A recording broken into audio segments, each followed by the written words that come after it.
Bonsoir et bienvenue dans cette nouvelle édition de la semaine sur Kalangou de ce samedi 30 août 2025. Dans ce récap, nous reviendrons sur les temps forts de cette semaine qui s'achève. Et puis dans la deuxième partie, notre magazine vous propose un mini-mag en français consacré à la valorisation des produits locaux de la pâtisserie à Niamey. Je suis Raïla Tsoumana à la présentation. Bonsoir à tous. Nous ouvrons la semaine sur Kalangou avec les mesures prises à Niamey par les autorités municipales. Elles ont annoncé des sanctions contre les stationnements anarchiques considérés comme l'un des principaux défis de circulation dans la capitale. Lors d'un point de presse mercredi, le secrétaire général de la mairie, Gungouban Moumouni, a donné plus de détails. L'objectif, c'est qu'ensemble, nous puissions réguler la mobilité à Niamey. Ne serait-ce que dans le domaine des transports urbains, nous avons plus de 10 300 taxis qui circulent à Niamey. Les minibus ou Faba, il y en a plus de 600. Les tricycles, et sans compter les milliers et des milliers de véhicules personnels qui circulent à Niamey. Et deux fois, certains garent au mépris de la réglementation. Nous, en tant que serviteurs de la population de Niamey, il est de notre devoir de faire en sorte que chaque citoyen et chaque citoyenne puisse circuler normalement, sans entrave et de manière sûre et sécurisée. Toujours au plan national, pour atténuer la période de soudure, l'État a lancé une opération de vente de céréales à prix modéré dans toutes les régions. L'objectif est de rendre ces vivres accessibles à des tarifs inférieurs à ceux du marché et d'assurer un accès équitable. Nanou Amey Karfi, une bénéficiaire à Tirozérine dans la région d'Agadez, témoigne. Nous avons bénéficié d'une aide précieuse, surtout en cette saison des pluies, où les denrées alimentaires coûtent très cher. C'est vraiment une aide, cette vente de céréales à prix modéré. Faisons également preuve de solidarité. Lorsque vous arrivez à acheter, il faut laisser la chance à un autre d'en trouver aussi. Une deuxième tranche de cette vente est déjà prévue. Ainsi, le sac du riz est vendu à 11 000, la tasse du mil à 400 au lieu de 900 sur le marché. Nous remercions vivement cette initiative qui nous a permis d'acquérir des céréales avec peu de moyens. Dans le domaine agricole, le prix de l'engrais connaît une forte hausse au moment où la demande des producteurs est au plus haut. Dans le département de Birnin-Konli, ville frontalière avec le Nigeria, Aliou Abdoudam Maïwena, un exportateur, explique les raisons de cette flambée.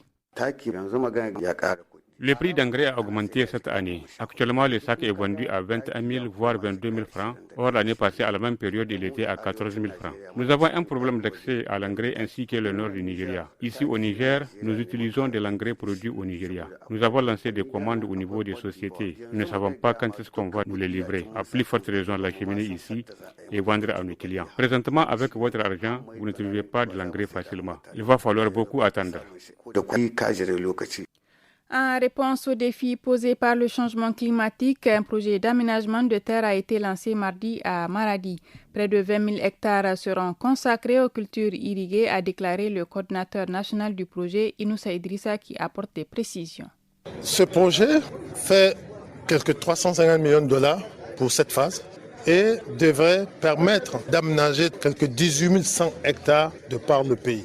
Il y a 8 200 qui concernent la grande irrigation, la maîtrise totale de l'eau, et 9 900 qui concernent la petite irrigation et le secteur privé. Donc nous prévoyons d'aider les initiatives à accéder au financement pour pouvoir atteindre les objectifs qui sont fixés à travers leurs sous-projets. Nous avons des importantes quantités d'eau souterraine dans notre pays. Nous avons des cours d'eau qui sont dans notre pays. Nous devons exploiter cela pour développer l'irrigation et pouvoir produire ce que nous devons manger nous-mêmes localement. Sur le plan culturel, cette semaine, le Niger a célébré le 26 août la journée mondiale de la langue Hausa ou Ranar Hausa. L'événement a rassemblé à Niamey des communautés venues du Bénin, du Nigeria et du Mali autour d'une langue parlée par environ 77 millions de locuteurs en Afrique. Le ministre de la Culture, Ali Ben Salah Hamouda, revient sur cette célébration. Cette année, la journée mondiale de la langue Hausa a pour thème la contribution de la chanson traditionnelle à l'émergence et à la promotion de la langue Hausa. Autrement dit, Gudumuar Wakan Gargajiya don bunkasa da yaduwan harshen Hausa. 11e langue sur 7000 recensées à travers le monde par l'UNESCO. Et 2e langue maternelle en Afrique, la langue Hausa est incontestablement une des plus vieilles langues au monde, tirant ses sources des fonds du lac Tchad et de l'Égypte antique. Nous sommes en train de célébrer la langue Hausa aujourd'hui. Il est question de langue, de dialogue, de verbe, de communication. Alors notre prière est que les armes se taisent, ici au Niger et partout à travers la terre. Retenez que les festivités initialement prévues du 24 au 26 août auront finalement lieu les 11, 12 et 13 septembre prochains. Autre rendez-vous culturel, c'est la semaine du Kawar qui a débuté le 27 août à Niamey au palais du 29 juillet et qui prend fin aujourd'hui même. Cet événement vise à mettre en valeur la communauté et les richesses à travers des activités dont des expositions. 2 exposantes, Fanta Boukar et Mariam Abari, expriment leur satisfaction. Je pense que c'est une initiative noble qui rapproche les communautés du Kawar dans la solidarité et la cohésion sociale. Vous avez vu nos selles de natron, nos différents mets du Kawar. Comme nous produisons à la maison un produit phare au Kawar appelé Arsa, c'est des dattes et de l'arachide pilé à la main. On peut manger ça comme ça ou bien on met dans du lait ou bien du yaourt. Donc nous avons décidé de venir présenter nos produits. Je trouve que c'est une belle initiative d'avoir fait cet événement pour permettre aux Nigériens de connaître les autres Kanuri. Parce qu'à chaque fois qu'on dit Kanuri, on se réfère directement à Difa. Et les gens ne savent pas qu'à Agadez, il y a des Kanuri.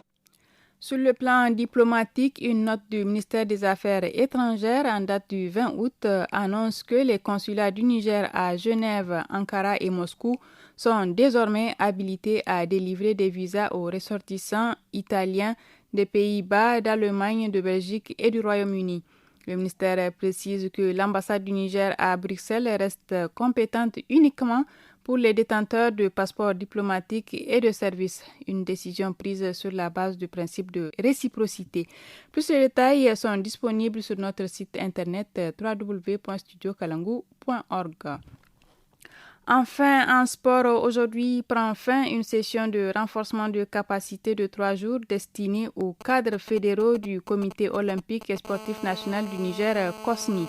Selon le secrétaire général adjoint, cette initiative s'inscrit dans les préparatifs des prochains Jeux olympiques avec l'espoir d'une meilleure représentation du Niger. Abdurrahman Youssouf, que je vous propose d'écouter. Nous sommes en début de l'Olympiade. En 2028, vont se tenir à Los Angeles les Jeux olympiques. Il fallait quand même que le comité puisse dès à présent mettre en place un plan stratégique qui va pouvoir nous amener à avoir plus de qualifiés. Les derniers Jeux, on avait 6 qualifiés. Notre objectif, c'est d'atteindre la dizaine de qualifiés pour que le Niger soit plus représenté à ces Jeux. Chaque fédération doit pouvoir, à l'horizon 2028, dire, malgré les moyens qui sont faibles, j'ai pu qualifier un athlète. C'est dans ce cadre-là que nous allons continuer ces renforcements de capacité.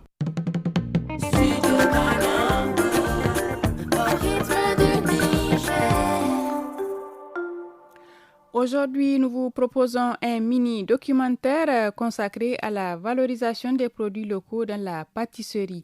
Une immersion au cœur d'une boulangerie de Niamey qui mise sur le terroir pour séduire sa clientèle. L'élément est signé Samira Rouafi.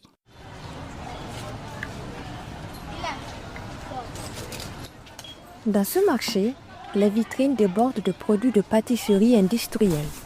Biscuits, cookies, madeleines, croissants emballés, moins chers, plus visibles, ces produits détrônent les douceurs locales. Cependant, dans un coin de Niamey, une boulangerie fait un pari différent.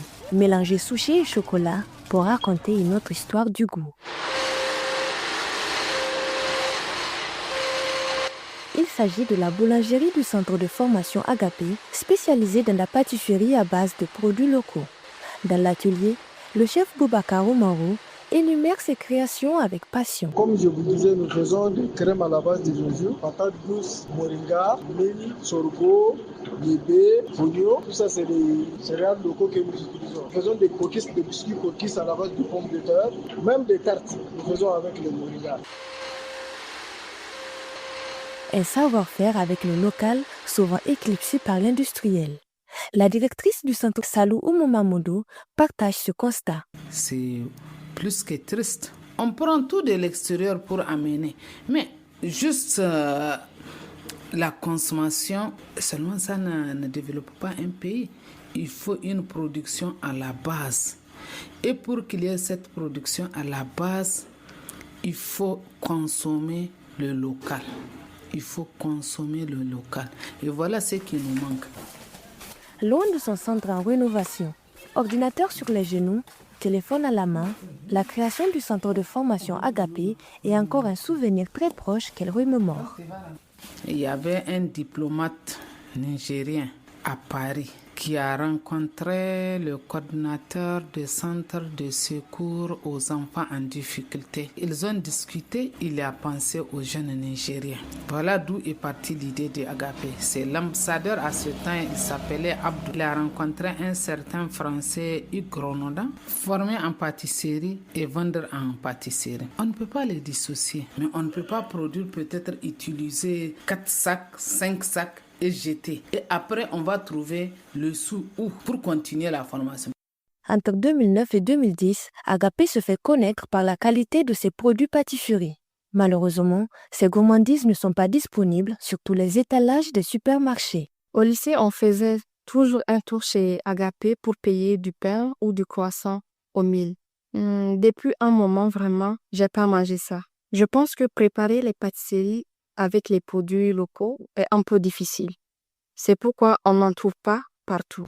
Je viens de goûter à un crème en fait à la base du fruit du jujube. Vraiment, j'ai pas su que c'était ce fruit.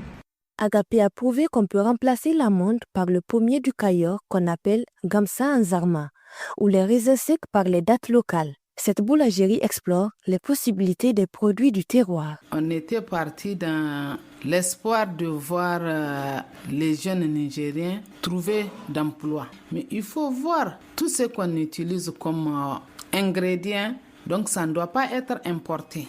Ça permettra au niveau de la production agricole d'embaucher aussi d'autres jeunes.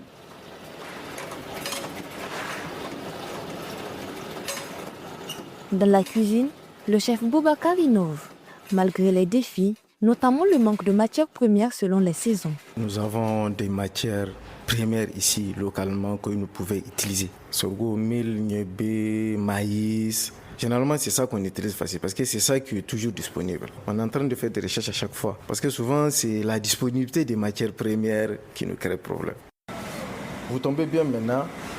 Il y a même une petite formation que nous allons faire tout de suite à la base du mil. La farine de mil. Nous avons peut-être du croissant à la base de farine de mil. Il réinvente la pâtisserie avec le sorgho, le mil ou le niébé. Ces céréales longtemps réservées aux plats familiaux deviennent des vraies douceurs. Ce que nous faisons, c'est du pain à la base du sorgho. Et on utilise les purées de la pomme de terre et celle du patate douce pour la pâtisserie. Partout où on peut utiliser du beurre, on peut le mettre. Souvent, nous faisons des recherches et nous constatons ce que les gens utilisent beaucoup. Quel genre de produits les gens prennent aux boutiques. Qu'est-ce que nous vendons plusieurs reprises. Voilà, 500 grammes. On ajoute la farine de blé, 500 grammes. Grâce à la formation et l'expérimentation, il transforme ses ingrédients en création. Et il forme à son tour les jeunes pâtissiers. Il partage les techniques, corrige les gestes et nous guide pas à pas entre dosage, mélange et pétrissage. Voilà, 500 grammes. On ajoute la farine de blé, 500 grammes. Voilà, ça fait la moitié-moitié. C'est ça les 50%. Maintenant sur le pétrissage. Voilà, on va démarrer le pétrin. Voilà, ça c'est le premier frassage qui nous permet de mélanger les ingrédients. Dans un premier temps, qui va nous faire 5. Il confie ensuite le groupe d'apprenants à l'un de ses collègues pour que l'atelier continue pendant que nous nous installons à l'écart. Le problème que nous avons maintenant, je peux dire que c'est un peu partout. Au niveau des techniques, c'est juste la disponibilité de matières premières. Mais commercialisation, c'est ça qui nous crée problème. Parce qu'il n'y a pas assez du marketing. Nous exportons la farine. Alors que même si c'est à 20% que nous utilisons de nos céréales locaux, il y a moins de 20% de l'autre côté. Économiquement, même, c'est rentable. Malgré les efforts, le public reste peu sensibilisé à ces viennoiseries locales. Pendant que nous parlions, nos croissants au mil ont fini de cuire. Et voici venu le moment tant attendu, la dégustation. Ok, voilà, les croissants sont sortis, tu vois, c'est croustillant. Si vous allez goûter voir. Oui, avec plaisir. C'est chaud. C'est chaud, hein. C'est très bon. Tu sens le mûle dedans. Mais en voyant sur la texture, tu ne sais pas si c'est pas celle du mûle ou bien ils ont la même texture. Mais quand tu vas goûter sensiblement, tu sens que ça, c'est du croissant au mil. Merci beaucoup. Là, je vais partir. Pour toucher le public, des actions collectives sont nécessaires. Madame Lina Rolali de DM Group en sait quelque chose. Elle a organisé l'unique foire dédiée à la pâtisserie locale au Niger, malheureusement arrêtée après 2 éditions faute de soutien.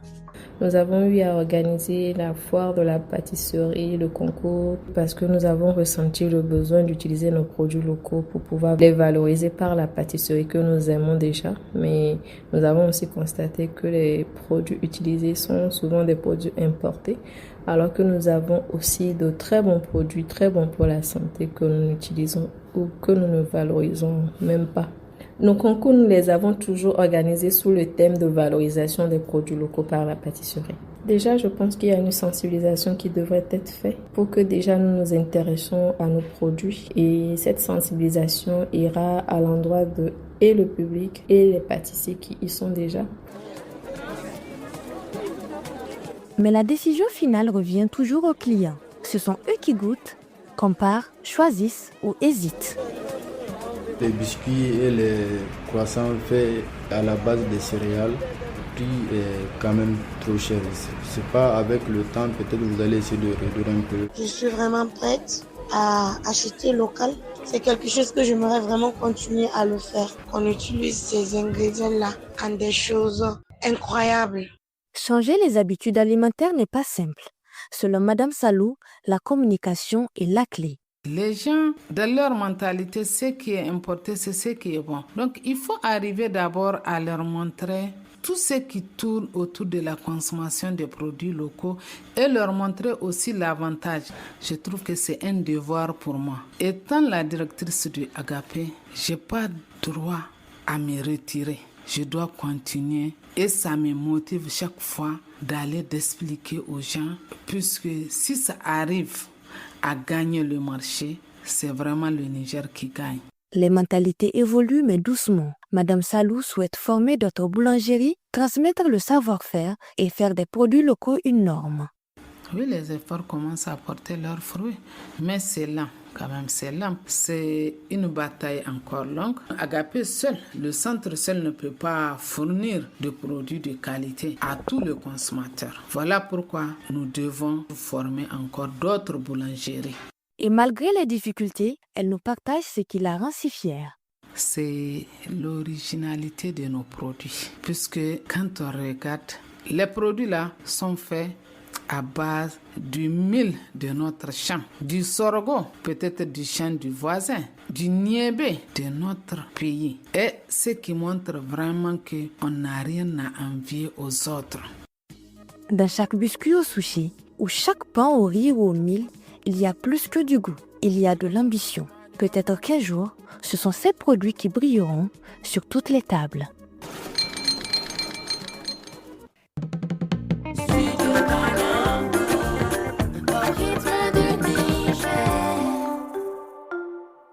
Et c'est la fin de cette rétrospective hebdomadaire de l'actualité, la semaine sur Kalangu. Passez un excellent week-end. Studio Kalangu. À Difa, Alternative FM 99.4 MHz. À Zender, Gaskia FM 89.5 MHz. À Maradi, Saraunia FM 102.1 MHz. À Kyoto, Bonferré Fuma 99 MHz. Studio Kalangu.